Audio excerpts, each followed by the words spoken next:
Welcome to the Scandinavian Mind podcast, our weekly show about how technology is changing the creative industries.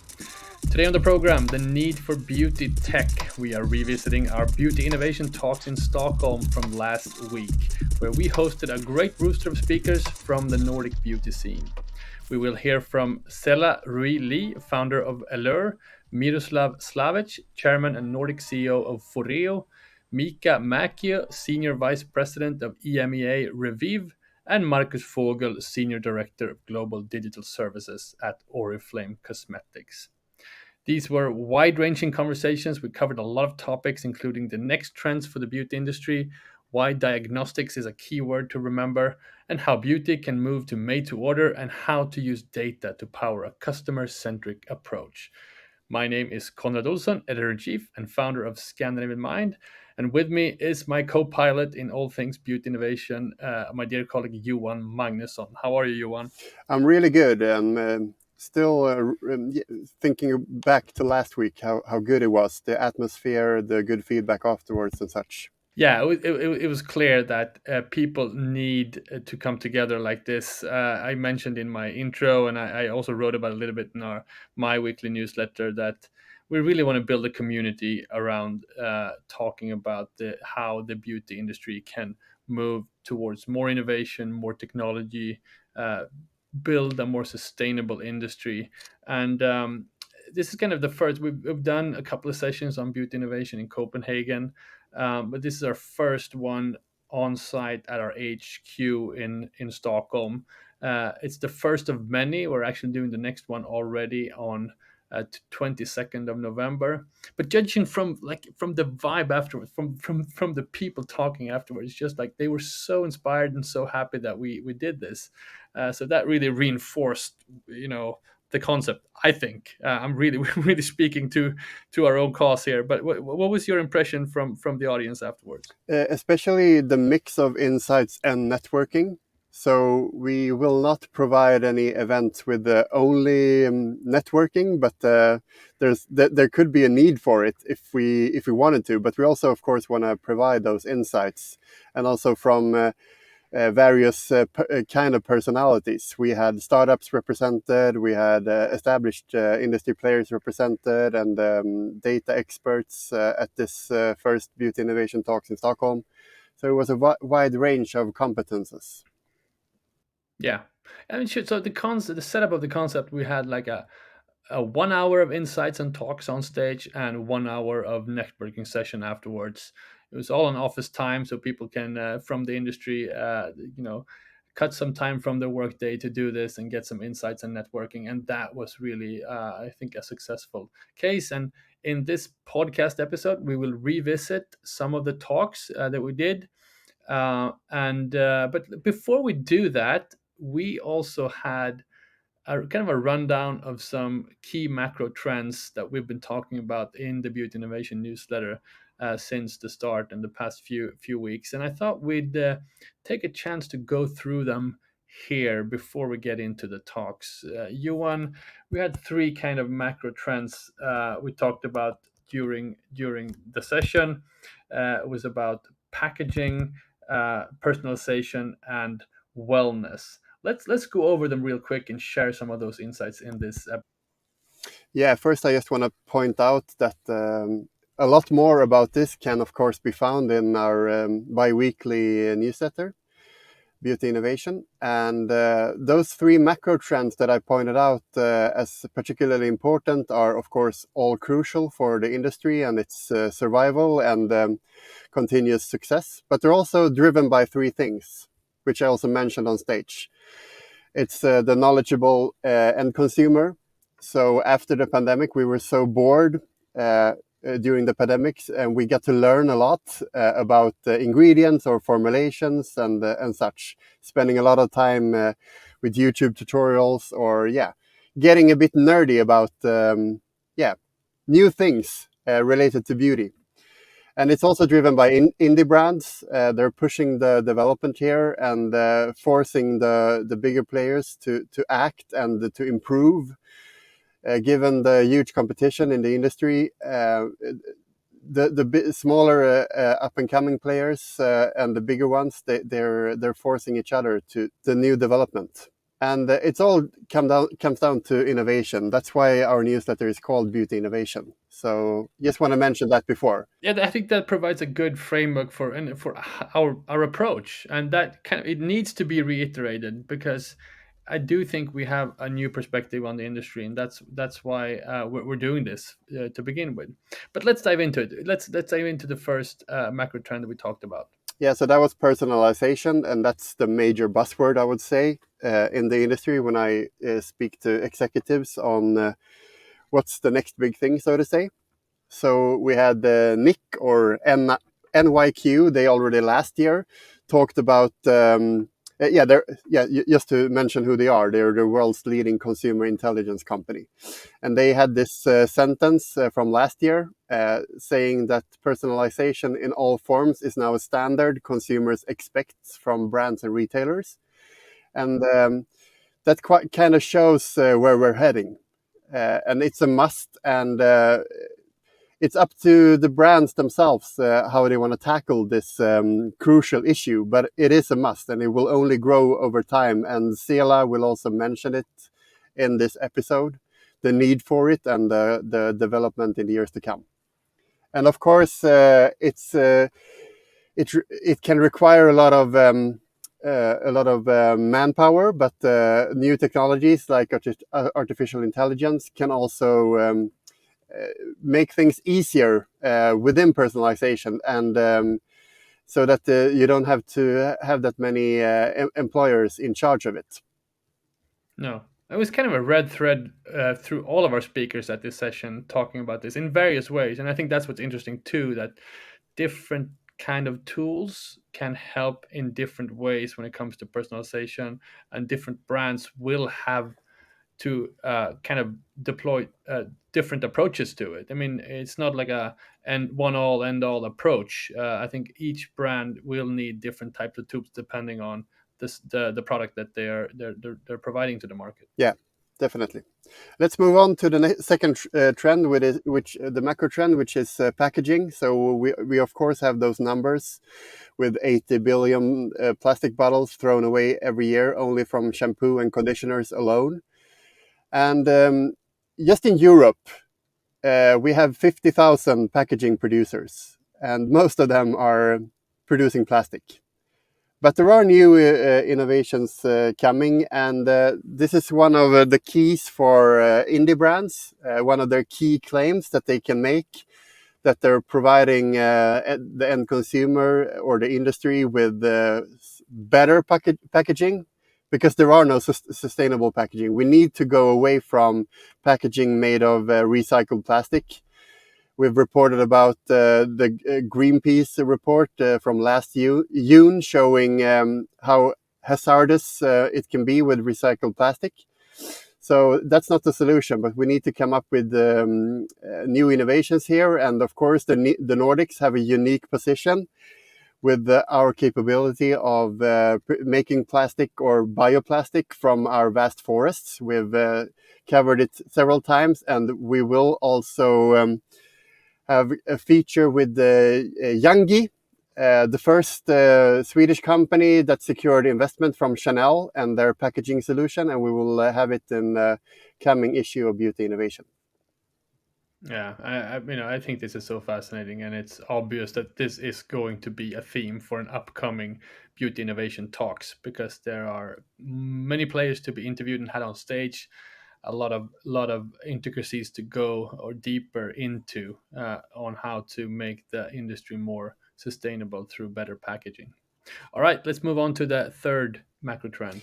That's the one I'm maybe the most curious of, because it's wellness. So we had a TikTok event in Copenhagen the other week about beauty, and it was all about beauty from within.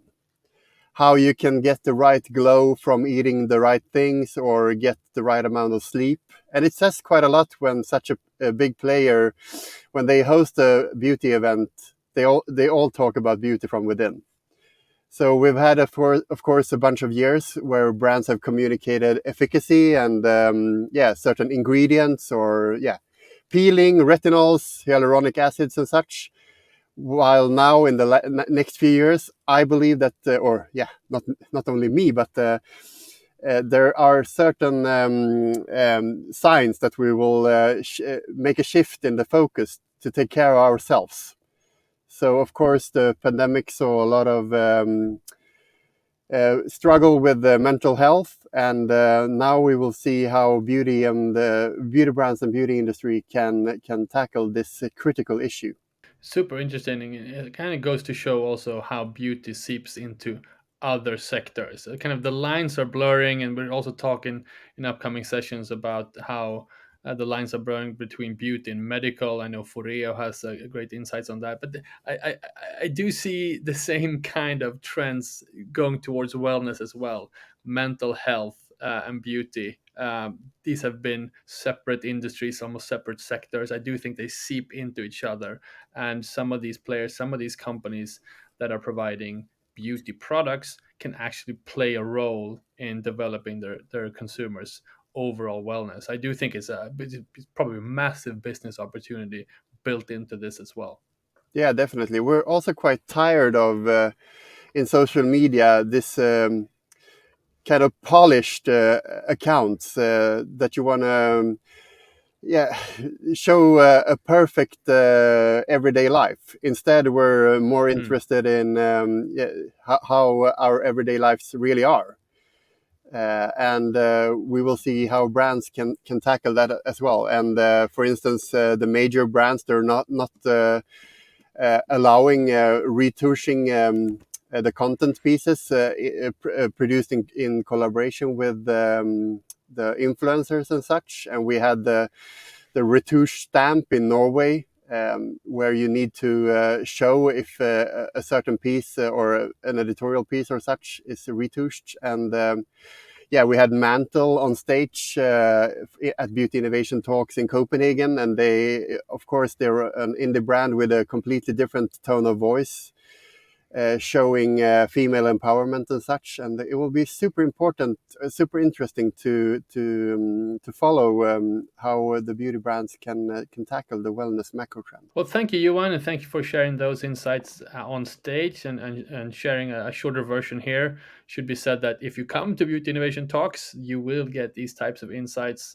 from us every time. So also a good reason to show up if you have the opportunity. And of course, if you subscribe to our newsletter, you will get the invite. So do that. Visit scandinavianmind.com/beauty innovation. All right, Johan, let's get into the first talk of this session. We had on stage Selah Rui Li, founder of Ellure, which we have been featured in the magazine and newsletter several times, and also Miroslav Slavic, the chairman and founder. I'm sorry, not the founder, but chairman and Nordic CEO of FOREO, which we also recently interviewed the founder. That's why I was meant to say. I think Selah and Miroslav were interesting to have on stage on this topic of beauty tech, because they kind of represent one startup, Ellure, and also one more established company. FOREO just celebrated the 10th anniversary. You were with me on stage. Is there anything else you want to say when introducing these two characters? No, it was a lot about what I mentioned, how indie brands and the new and emerging brands are pushing the development for bigger players. So, as you mentioned, it was really nice to have a startup and a more established brand on stage talking new technologies and how they're influencing all parts of the beauty industry. All right, let's hear it. Here's Selah Rui Li, founder of Ellure, and Miroslav Slavic, chairman and Nordic CEO for FOREO.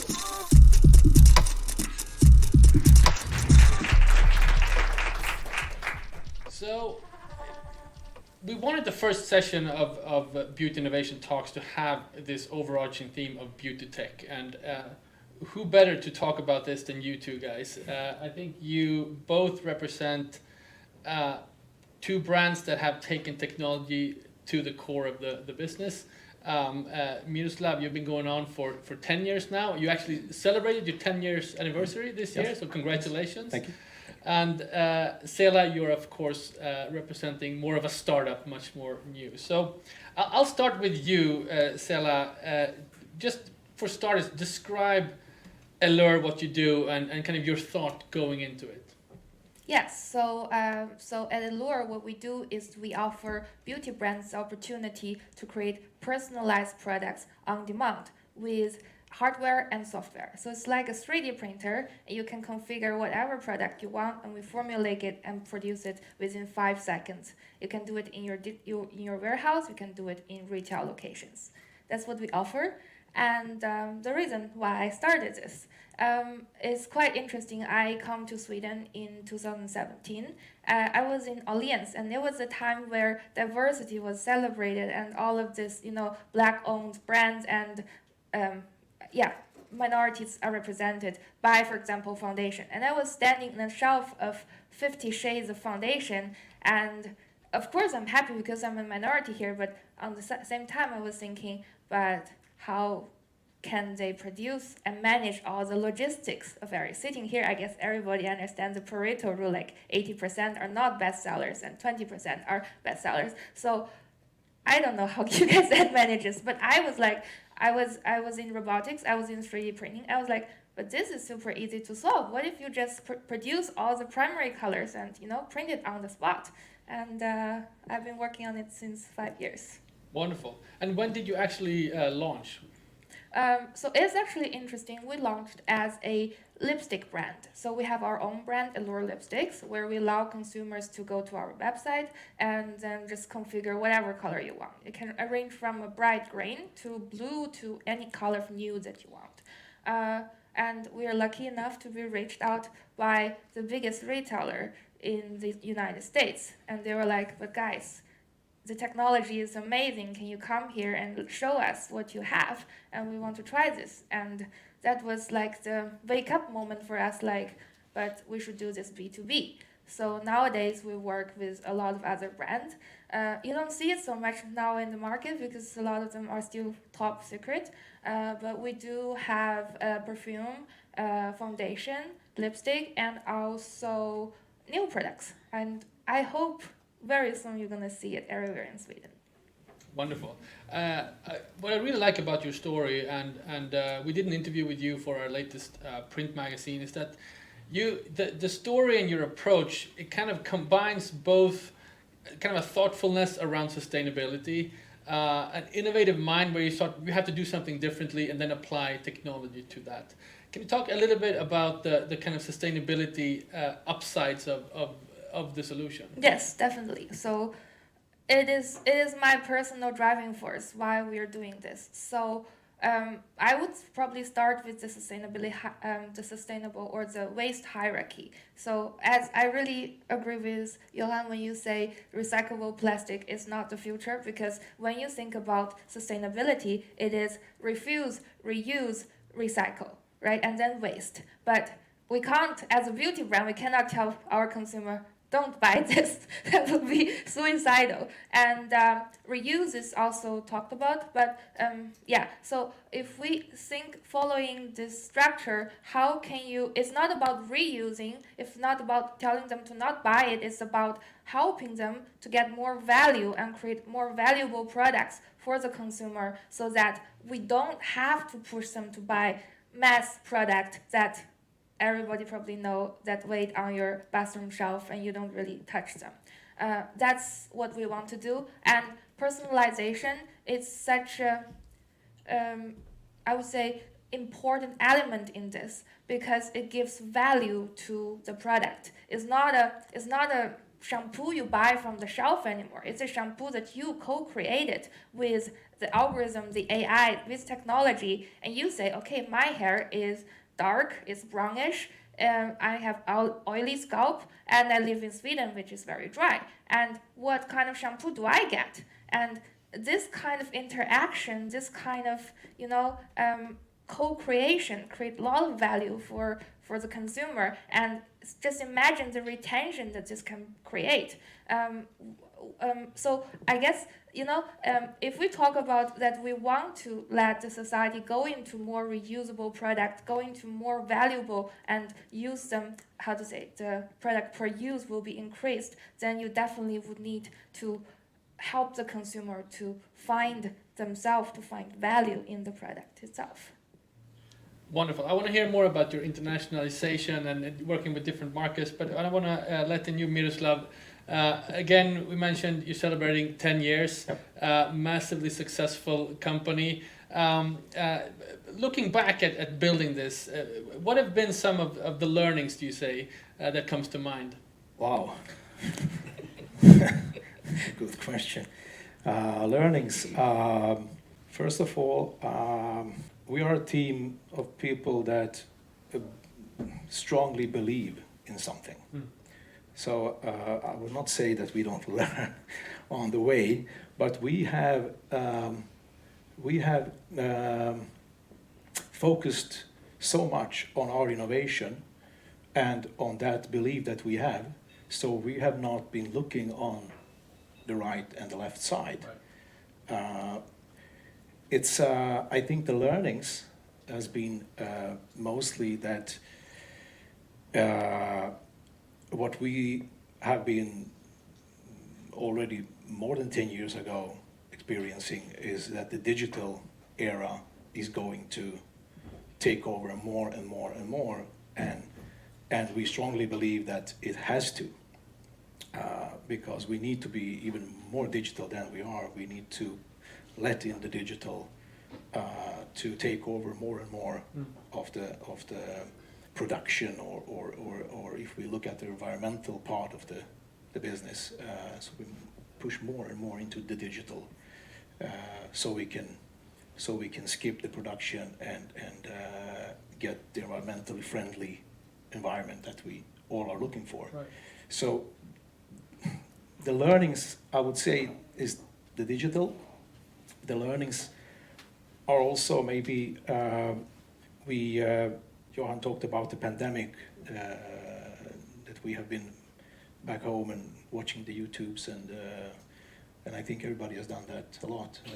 So it's and we learn more and more about everything. But still, even if the people out there is more and more educated, then we as an innovation company needs to be on the forefront and give people the innovation that they actually want. So not giving them as a market research company what they want. So not the bad buzzwords as you were talking about, not that. We need to give them the innovation. We need to give them the real solution. And that's all about innovation company. So as an innovation company, we think that innovation is driving the humanity forward. Without innovation, we are standing still. I mean, tech was kind of at the core, has been at the core of your company since the start. Maybe you can describe some of the product lines and how you've developed them over these years. Wow, the first product that we released is the Luna, and actually that was not meant to be the first product to release. That was meant to be the second or third product.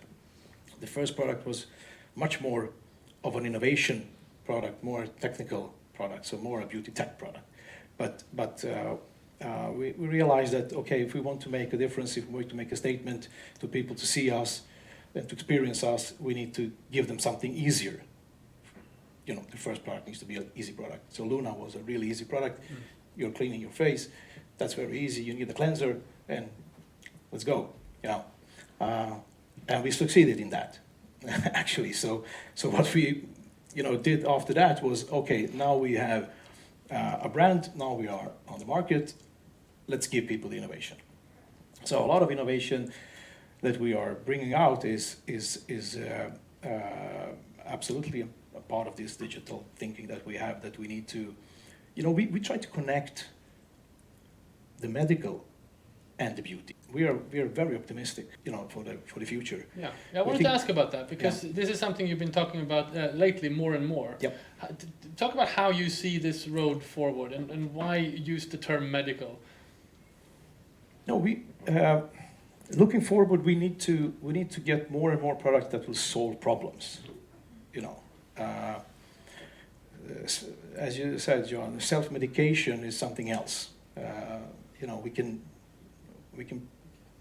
put on smell and texture and stuff, to really feel good at the moment, but we don't solve the problem maybe. So the medical part, as a medical device, is what it is. You know, we don't need to invent that. You know, that you can Google that. Medical device is based on diagnostics and the solution to the problem. So that's a medical device, and you need to have specific certificates for, of course, for having a medical device. So all our products are medical devices. You could say not all, but I think pretty much all.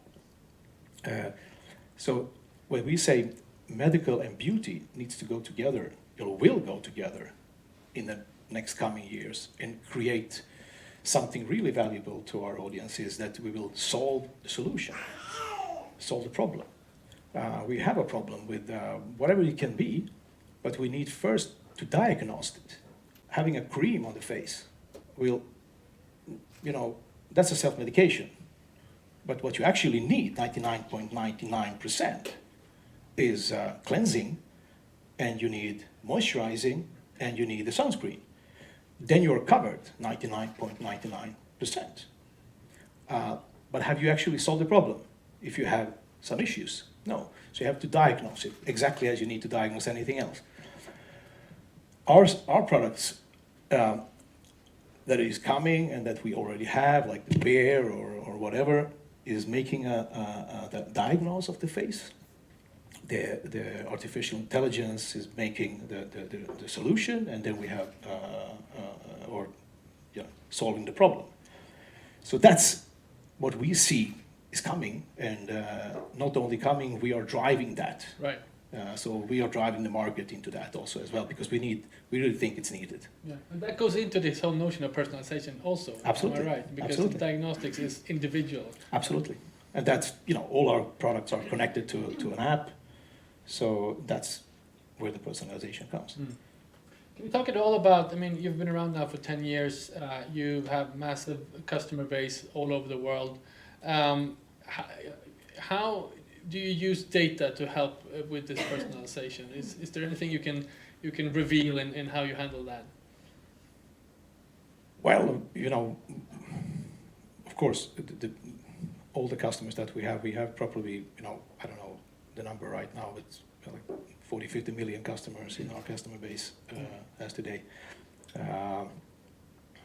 Only in 1 year, 2017, I think we sold 20 million products to like 17 million people or something like that. So it's quite a lot. It's quite a lot.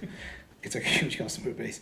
So we can actually use that. We're talking to them, and you know, we collect all the data, of course, but we also collect data from other places, and we also collect data from scientists, and we also collect data from our partners and so on. So all these data, of course, will end up to make the solution better.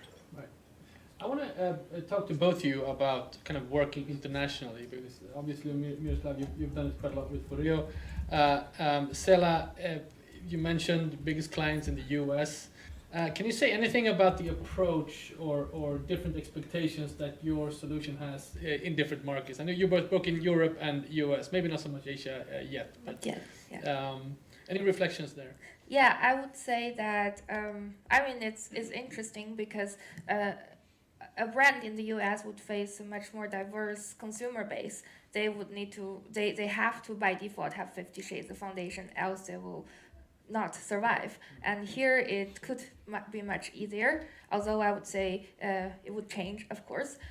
So brands in the US are much in one way they focus a lot more on inclusiveness and trying to help the consumer to become more creative with their own product, and it fits with us very well. And another thing is that they really invest in innovation, and they're quite forward thinking, probably also because it has a massive consumer base and brands have a lot of capital to maneuver. But here when we talk, let's say if we talk to a Swedish brand, and most of them would be very interested, and then we'll be asked, okay, but do you have a reference case? It's like, yes, but how long has it been running? We're like, it's not so long yet, but can you come back to us in a year? Then we'll be more interested. But like, it's gonna come. I'm trying to say that, like, for example, in Korea, you can now go to high street. You can go to a store. I think it's a huge brand there called Lunch, and you could have a custom-made foundation in every Korean street. And the same goes for Japan. A lot of U.S. Startups are doing like robots with nails and so on, and we don't see anything here. And I think we should try to be more daring and, we encourage or embrace a bit more changes so that, we don't fall behind. What do you say, Miroslav? Should we be more daring in the Nordics? Yeah, of course, absolutely. If we look at the global market, there is, the Asian market is much more curious, much more, want to have new innovations, looking for new innovations. I would say Asia, especially China. I would say US after that, and Europe in the last place, and we in the Nordic, we just sit back and relax and think everything is like going in the right way. But of course we have good innovations here. Come on, we are from Sweden, so it's we can drive innovations, but I think we need to be more curious, and that's something that maybe, I don't know, in our mentality is something that we think it's a little bit embarrassing, or I don't know, something like that. What in terms of technologies? I mean, curiosity and being on the forefront, but the Nordics are known for being on the sort of tech savvy and so forth. Do you think that's the case from a beauty perspective as well? Yeah, maybe. Big sigh there. Yeah, because probably yes, because we are from Sweden, so we are driving that. But if we look at, the big picture, it's Asia. It's the innovation comes from there, and exactly as like 30 years ago, when I was, or 40 years ago maybe when I was a teenager. A lot of things came from US. So all the new stuff, everything was coming from US, and then it comes to Europe, and we didn't even know that Asia existed. Probably, I don't know. Nobody was there. So but nowadays it's not like that. All innovations, all the new stuff comes from the Asian market, from China, and then it comes to US, and then it comes to Europe. So it's we're like the last. But with that said, still. Hey, we got Spotify and all these big tech companies, so we're really good at that, and Stockholm is absolutely a big tech hub. We can see that. Selah, in your interactions with different retailers from around the world, how do you think the Nordics fare? Well, I have to be honest. I would not say in the Nordics people are the most forward-thinking, but I would take this comparison. If you think about, it's interesting. The company with the largest market cap in Europe is LVMH. And LVMH survives on legacy, on luxury, on history. And I personally love that about Europe. And I don't think this is something that people should forget. But there's also a downside of it. With prestige history being so important, people kind of, move slower, become more careful when they move forward. It's like, okay, it's kind of like Europe's opinion about AI, right? European Parliament is the first one to launch any legislations about AI. It's about like, okay, do we want to go very fast? In China, we go very fast, but we sometimes make mistake. But here it's like, okay, let's take it slow, let's have discussion and, see how things are going. Maybe in the end we're slower, but it still goes the right way. But I would say it won't go super wrong in beauty.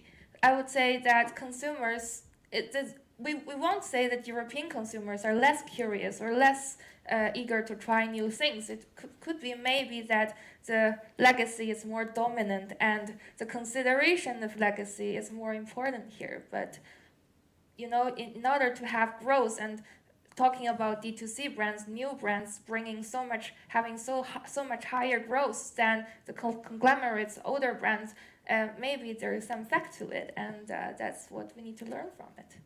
But I would like to say, when people ask these questions, it's always about we here or them there or like that. That's not the case. That's not the case. We are together on this planet, and if we didn't have an innovation center based in Stockholm and in Shanghai, we would never come to all these innovations that we have. If we didn't have from start, we had 15 different nationalities. Now we have 45 in the company. If we didn't have these 15 from start, because that, it was, I don't remember, but let's say 50, 60 people in the company, we would never have this innovation and this company that we have. So we're talking about, all these different innovations, but, Spotify would never survive if they're only based in Stockholm. They are in LA or wherever he is in San Francisco, I don't know. So without US, he would never survive. And that comes to all innovation companies. You need to be really a global citizen. If you're not, you're just stuck in this, we are here and they are there, and that, just cut that. And we need to behave as, a big family across the globe. So at this moment, we have 3,500 employees, 45 nationalities. We know everything about everybody. And we have 35 offices around the world. So we can really say, okay, let's do this there. What about that? What about that? So the database for us is extremely important to understand. Johan, I want to bring you in at the end here to give your insights. You've been covering both these companies in the newsletter. What are some of your comments and perhaps questions to the panel as well? I think it says something that your co-CEO, Philip, yep, he's based in Hong Kong. Yes, he was actually. Okay. He actually moved the 1st of September to Portugal. Oh. Yes, so he was actually in Shanghai the first 15, 16 years from 2000, whatever, 4 or 5. Yeah. And then he moved to Hong Kong 3 years ago, something like that, before the pandemic. And now he moved to Portugal. He's a true global citizen. He can live wherever. He lived, of course, he's from Sweden. He lived in Sweden before that, and he lived also in Austria and Germany and US. Yeah. So it doesn't matter where you are. No. No, but he told me when I interviewed him how far ahead Asia is, yeah, and also how far behind Europe and the Nordics are. Yeah. And that was an eye-opener, because we tend to pride ourselves how much in the forefront we are at everything, which is true to a certain extent. Absolutely. But you can't compare it. If you look at personalization, the biggest retailers or e-tailers in beauty in Asian countries, they have several hundreds of employees only working with personalized shopping tips. Yeah. And the next steps for the major beauty brands might be to open their own Amazon page and hire their own stuff in order to increase conversion and consumer loyalty. Exactly. And that's personalization. That's why I say it's a buzzword. It will only continue to grow, because when the major players decide, startups like you're not a startup, but you indie brands, you push the major brands and their R&D departments to evolve and to innovate, and together that's what drives the industry forward. Wonderful. I'm going to actually let you go, Johan, because you need to hand over the mic to Marcus in our next session. And I'll end with a question to you, Selah, or both of you. Let's look in the crystal ball a little bit. What's happening around the corner? Selah, what's your forecast for the beauty industry in the near term? Yeah, that's interesting. That's something I try to figure out every day. Looking at when we talk to retailers around the world and brands, and I don't have, I'm not a fortune teller, but I do have 2 hypotheses. So, one is that we will go fully digital, and the retail, the physical retail would be more and more like an experience place where people just try stuff, and then most of purchase would happen on the e-commerce space. And intertwined with what we have is like because of the probably you know about e-commerce and the endless shelf theory, because e-commerce has so much more to offer than the limited space in the retail place.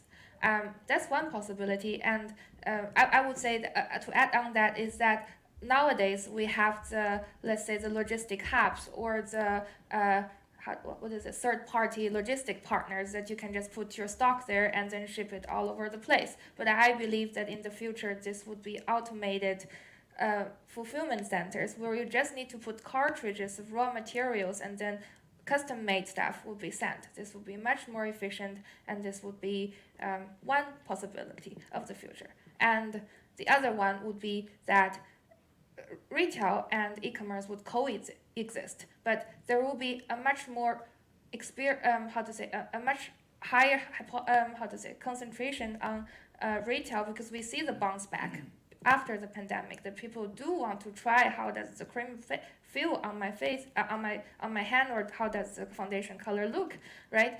So it will not disappear, but retail places would be changed and shaped into, let's say, I would imagine mini factories where you have different, again, you have raw materials coming in and then products coming out. And as a brand, it's really interesting to think about, okay, who do I stand for then in 5 to 10 years as a brand, as we use almost the same ingredients, the same elements, but then what do I create as a brand to give this experience of co-creation and impress my consumer with a product that can create long-lasting retention? And I will end with this. So someone asked Elon Musk, or this is the saying by Elon Musk, is like, if we were to invent cars nowadays, we will not start with gas engines, we go directly to EV. And I would say, if we were to reinvent cosmetic industries nowadays, we will not go from producer, redistribution, retail, and then waiting for products to sell on the shelf, and sadly some of them don't and get buried. It would go directly to on demand, because this makes much more sense, and hopefully we'll make a turn. That is correct.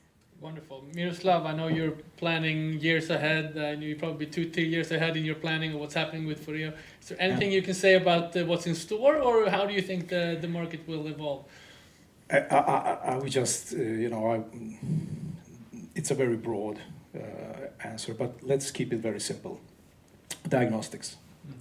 It's number one. Digital, of course, that's connected. That's it. That's what we need to do, because if we are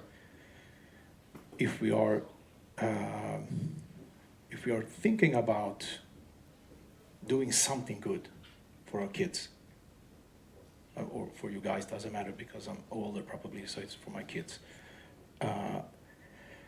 Then we need to do a little bit of this piece that Greta started, to save the planet a little bit, and we can't do that if we just produce things and just catch the buzzwords and okay, let's produce this, let's do this.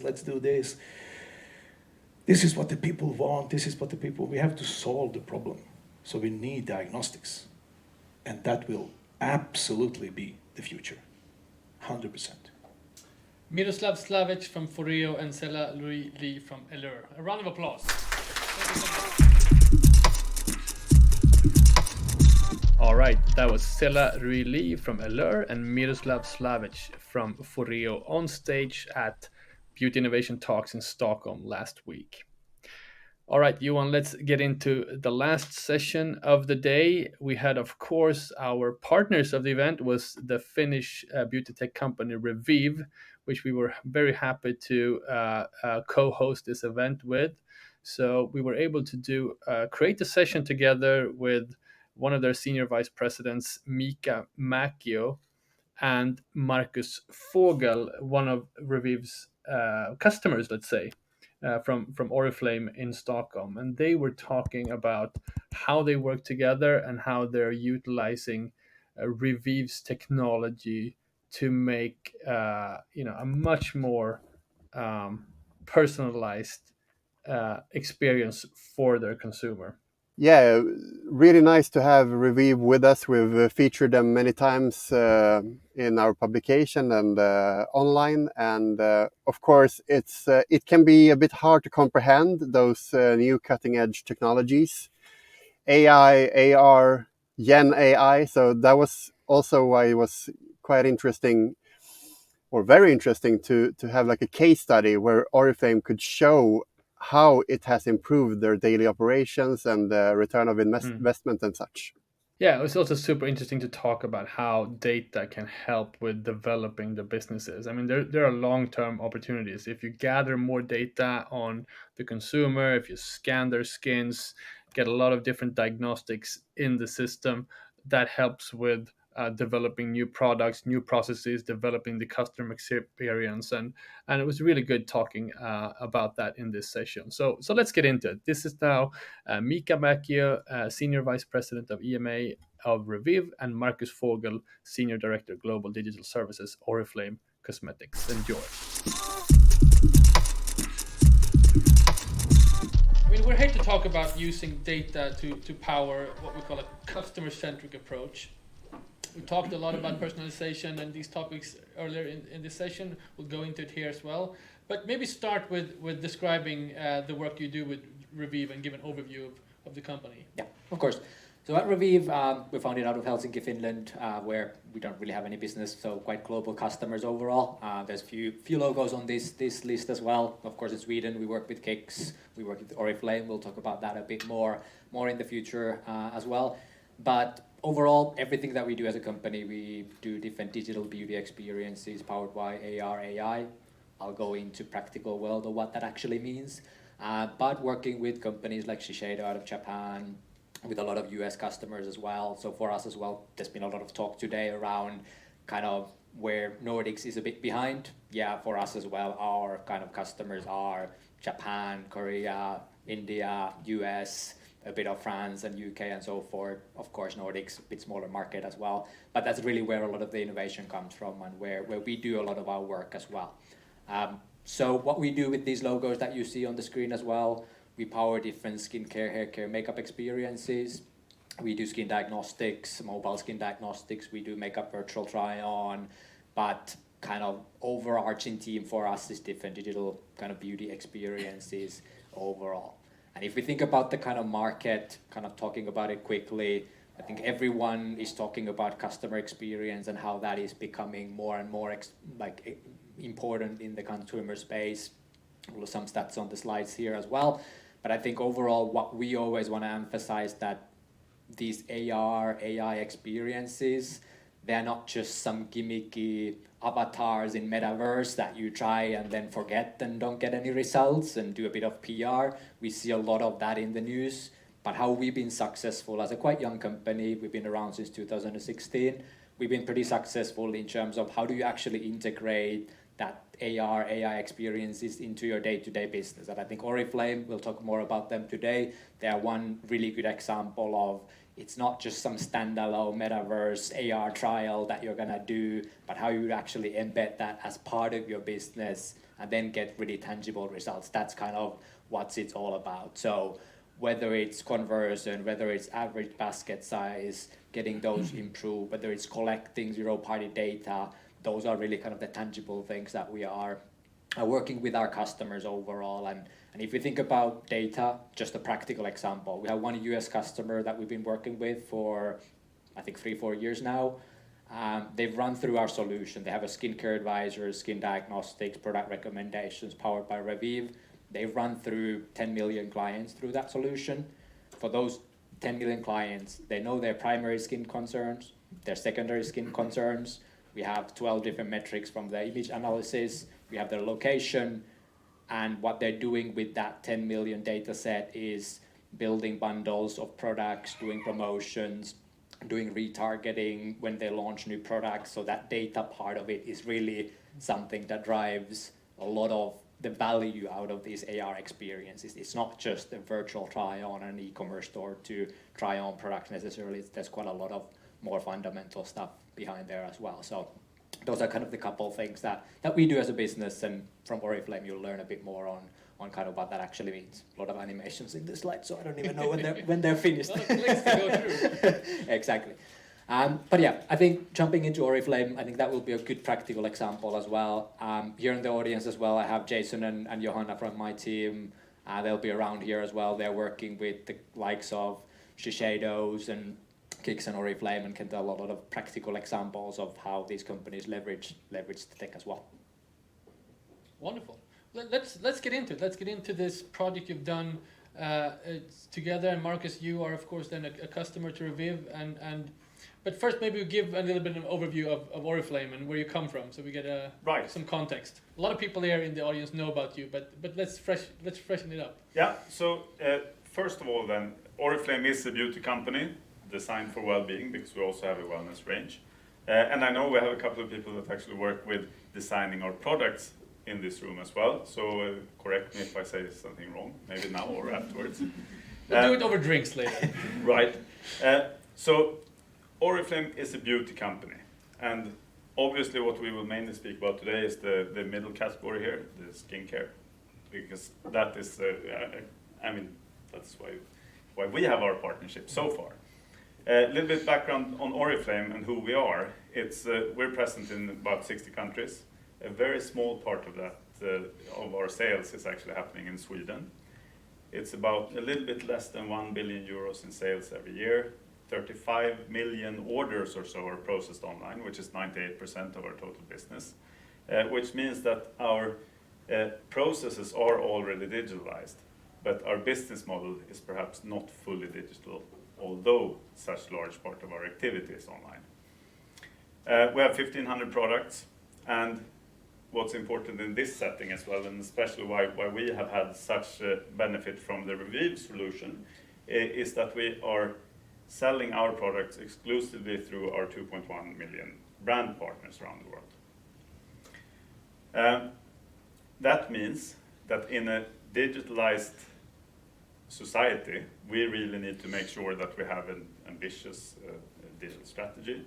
We provide our brand partners with the digital tools that they need to drive their business forward, because growth is the only way forward. Otherwise, any company that does not keep up with the digital trends and digitalize their business models as a whole, not only in the processes, they will slowly but surely die out.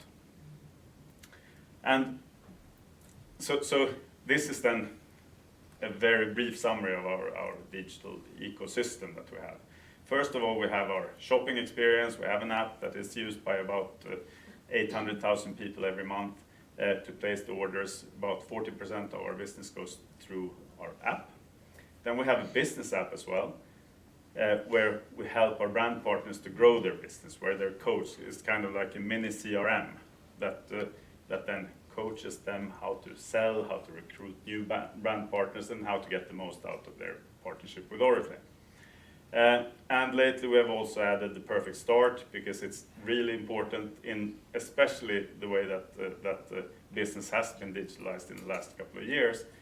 You have to get what we call then a perfect start. You have to get moving quickly and start making money quickly when you do business with Oriflame. So that is why all the initial activities are geared towards getting started as smoothly as possible. And then if we move into why we're really here and what we have done together with Revive, is then background is here, Novage Plus. It's a skincare range. It's the biggest product launch in 2023 that we started selling it in the beginning of this year. It's pretty much about what we have spoken about here before today. It's cosmeceuticals, it's skincare products with a kind of pharmaceutical impact or effect. It's green science and green packaging, and it's all about personalization or customization. And that is then where the idea of beauty tech comes in. And we have then partnered with Revive in making this Novage Plus, which is then the name of the skincare brand.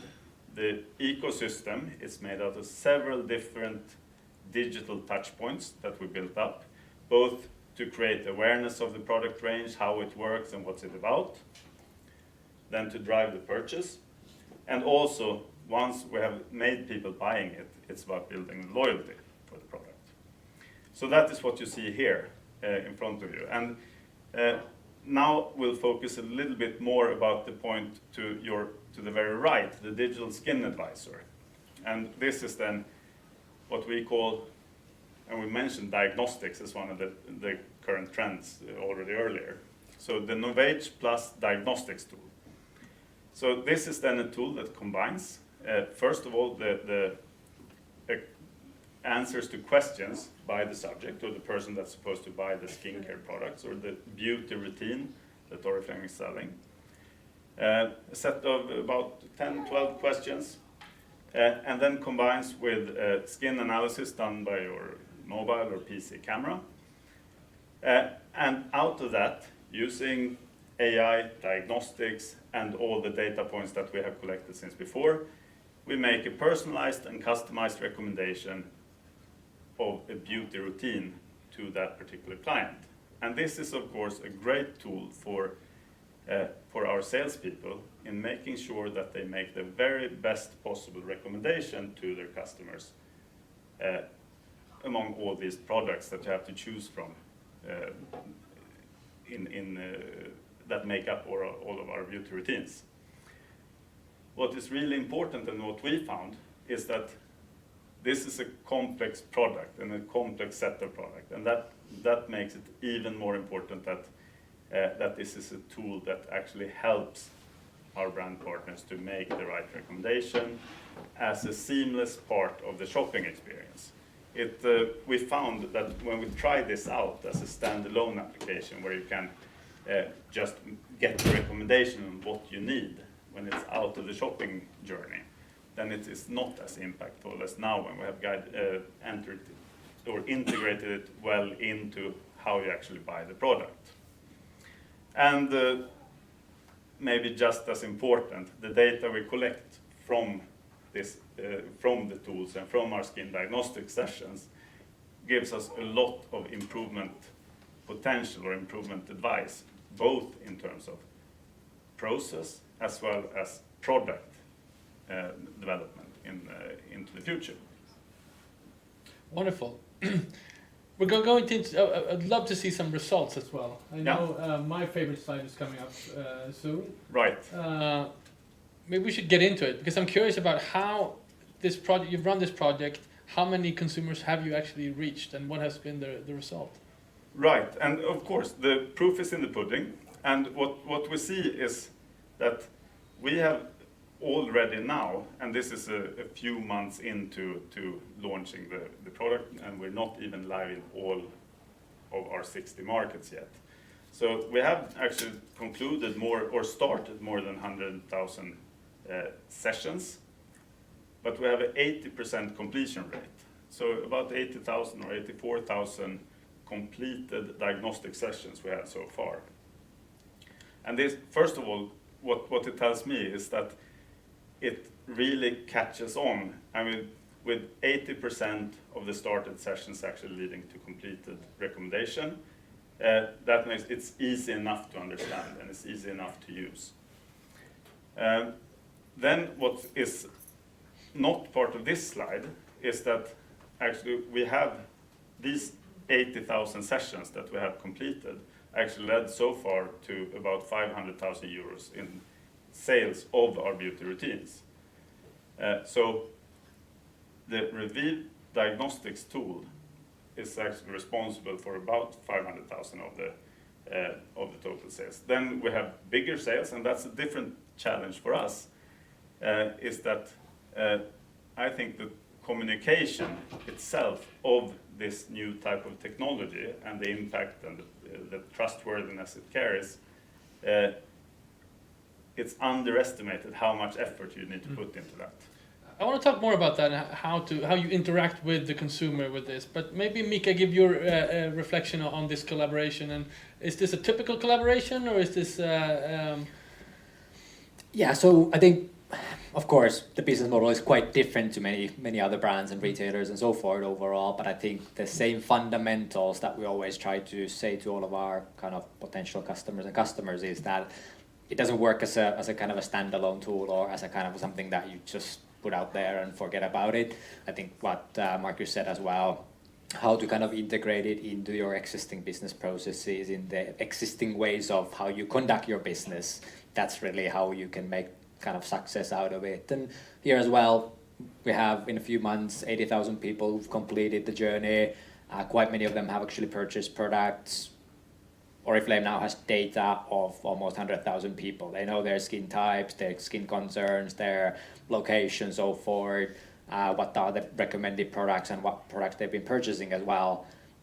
In a year, we'll probably have 1 million of those people. So that's obviously an amazing data set to start leveraging. That's where we are early days with Oriflame still, because we just started the partnership quite lately. But once we then have millions and millions of customers, that data is valued in gold, essentially, because that helps their business partners and kind of them as a corporation to obviously generate more sales and kind of understand their customers way better as well. Marcus, so if you would like kind of summarize your key takeaways so far about this collaboration, what would you say then? I'd say that the impact of these AI-infused diagnostic tools, if you integrate them right, it's way underestimated. And as you said before, or you spoke about it before, it's really something we need to focus on in the future, also in other product categories, for sure. Then the challenge in that, I believe, is first of all to make sure to build the trust in this new process of having an algorithm or a system or tech product actually take care of the recommendation on what to use. Right. Because previously you've gone to the store and you've tried it on and you use all your senses in order to get to the right recommendation. Now this is using different parameters, but with same, or in some cases even better result, depending on who your advisor is. So building trust, we need to focus a lot of energy on as soon or every time we launch a new type of beauty tech gadget or tool.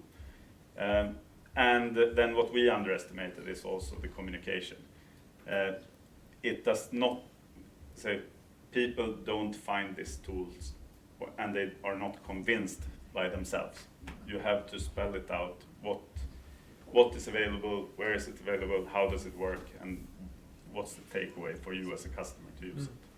I'm fascinated by this kind of dynamic between we're implementing digital tools in what fundamentally at the end is a physical experience for the customers. I mean, Miikka, I'm sure you think a lot about this. How do you bridge that? I don't know if you call it trust or adaptation or just having the customer being more and more used to these types of systems in this process of finding the product that they actually want to buy.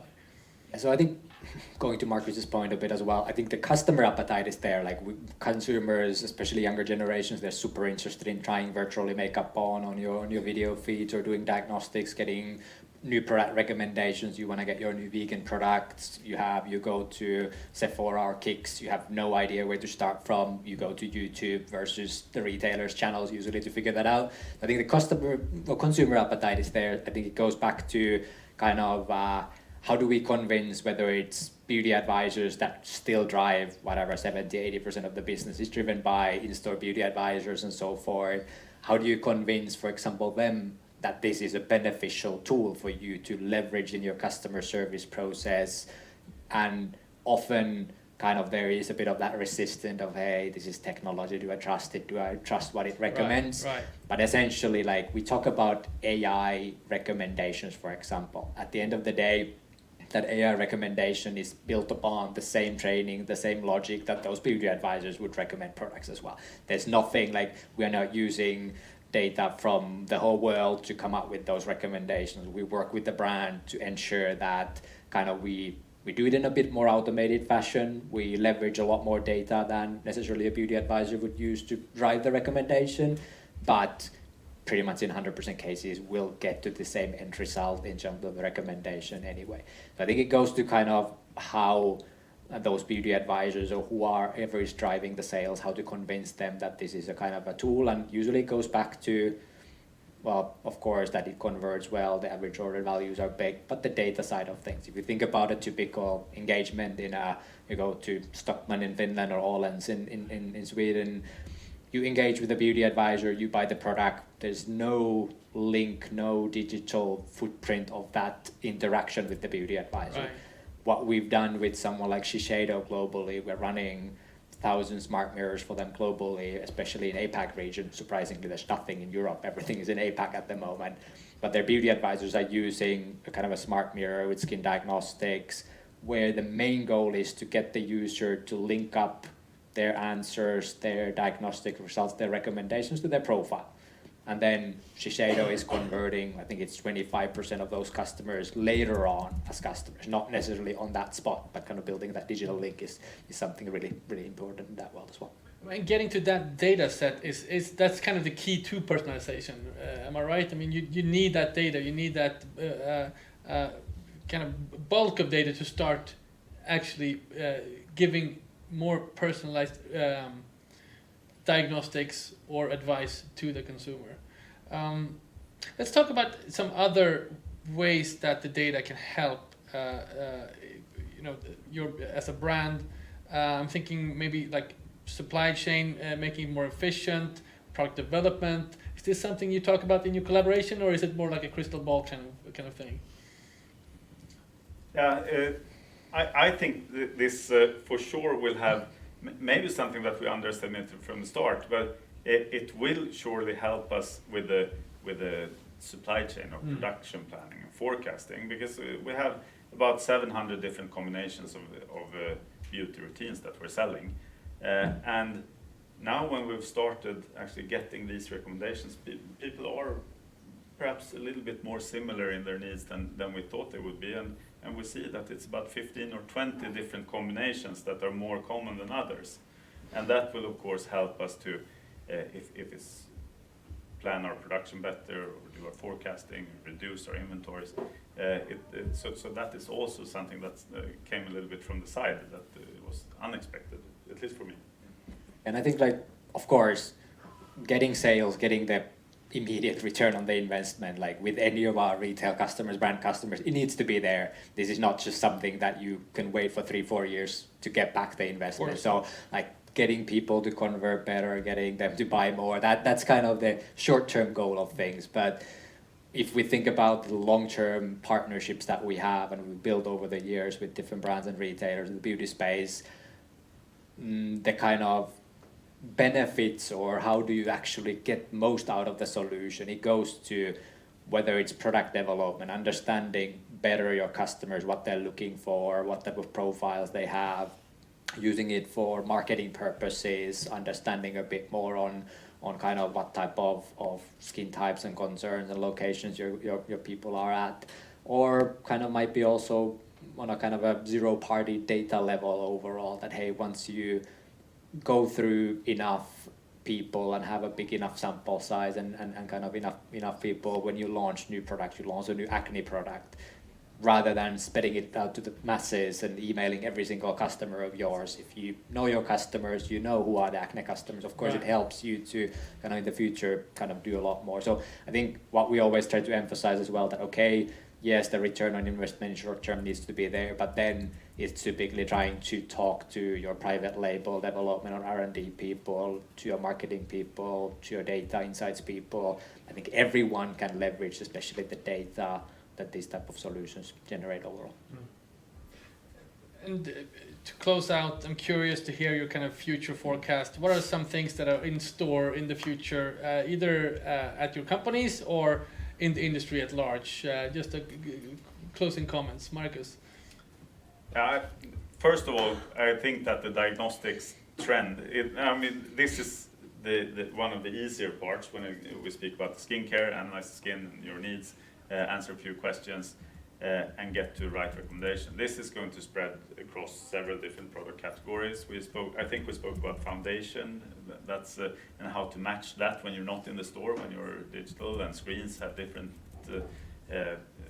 they look different from each other, so it's difficult to match foundation or lipstick shades or nail polish shades on screen. That is one. Then I'm sure this will also spill over into hair care, all types of makeup as well, Right. Needless to say. But also I think that the try-on approach, or the trust in the try-on process, will hopefully catch on a little bit more, because now there are still people that are a little bit reluctant to it. Miikka, I'm letting you have the last word. What's in the crystal ball? I know you're developing new stuff. I don't know how much you can reveal, but 3 to 5 years, what new technologies are we seeing entering the market? Well, I think like for us as a company, like our fundamental kind of vision is to be a platform for skin, beauty, health, and wellness experiences. Because I think skincare is other things than just the physical products. It's your lifestyle. It's all of that as well. I have an Oura ring on my finger as well that measures everything that I do. Could be used to drive skincare recommendations, product recommendations, whatever. I think that's one part, and the second part is then really kind of what we see is brands and retailers moving from the transactional nature of relationship to more of kind of relationship commerce. And what we've developed as well lately and launched with few kind of brands so far is, we call it kind of a coach solution. You get the consumer to buy products. What do you do afterwards? Usually you do a bit of email remarketing, something, you're trying to sell them more products, but how could you actually build an experience? Consumers are willing to sign up to your email lists and your My Accounts, and you get all the data about the consumer. How could you provide an experience back to them that gives them value based on the data? So allowing you to track how your skin evolves over time by taking selfies or giving input, getting seasonal recommendations when we go towards winter and it gets more dry. Of course, your kind of routines should change in skincare. So that's really kind of where we are building different technologies as well, beyond just single off skin diagnostics and a purchase action, but how can you build that loyalty and retention? And I think that's going to be a big play in the future overall. Wonderful. Those are some great ideas for future beauty innovation talks. Johan, you're taking notes, right? Yeah. Miikka Mäkiö from Revieve and Marcus Fogel from Oriflame. I'm not going to read your titles again. Thank you so much for sharing your insight. Thank